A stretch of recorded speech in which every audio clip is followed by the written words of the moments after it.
Hi hello வணக்கம் good மார்னிங்க. எல்லோரும் எப்படி இருக்கீங்க? நல்லா இருக்கீங்களா? இன்றைக்கி காலையிலே நம்மளுக்கு சூப்பரான ஒரு கண்டென்ட் கொடுத்துருக்காங்க. நான் வந்து ஒரு கிளாசிக்கல் சாங்குக்கு வந்து நான் டான்ஸ் பண்ணியிருப்பேன். அதில் சொல்லியிருப்பாங்க, என்ன சொல்லியிருக்காங்க, செருப்பு பிஞ்சிடும் பரதத்தை கேவலப்படுத்தாத, 10 இயர்ஸ் பரதத்தை கஷ்டப்பட்டு கற்றுக்கிட்டேன், எங்கள் கலையை கேவலப்படுத்தாத அப்படின்னு சொன்னது. அது என்ன உங்கள் கலை?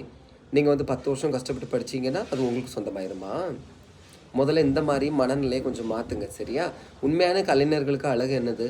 ஒருத்தங்க அந்த கலையை கற்றுக்காமலே ஆடுறாங்க, ஏதோ முயற்சி பண்ணுறாங்க அப்படின்னா அவங்க என்ன சொல்லணும்? நீங்கள் வந்து நல்லா ஆடுறீங்க, கற்றுக்கிட்டா இன்னும் பெஸ்ட்டாக நீங்கள் ஆடுவீங்க அப்படின்னு சொல்கிறது தான் ஒரு நல்ல கலைஞர்களுக்கு அழகு, சரியா? இது வந்து கலைஞர்களுக்கான அழகு கிடையாது, கொலைஞர்கள்.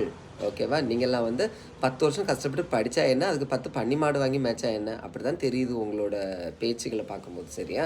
இந்த மாதிரியான வார்த்தைகள் வந்து தேவையில்லாதது. அப்புறம் வேறு என்ன சொல்கிறது?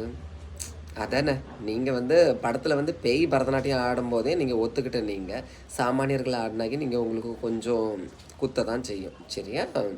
ஓகேங்க, புரிஞ்சிருக்கும்னு நினைக்கிறேங்க. பிடிச்சிருந்தா லைக் பண்ணுங்கள். தேங்க்யூ.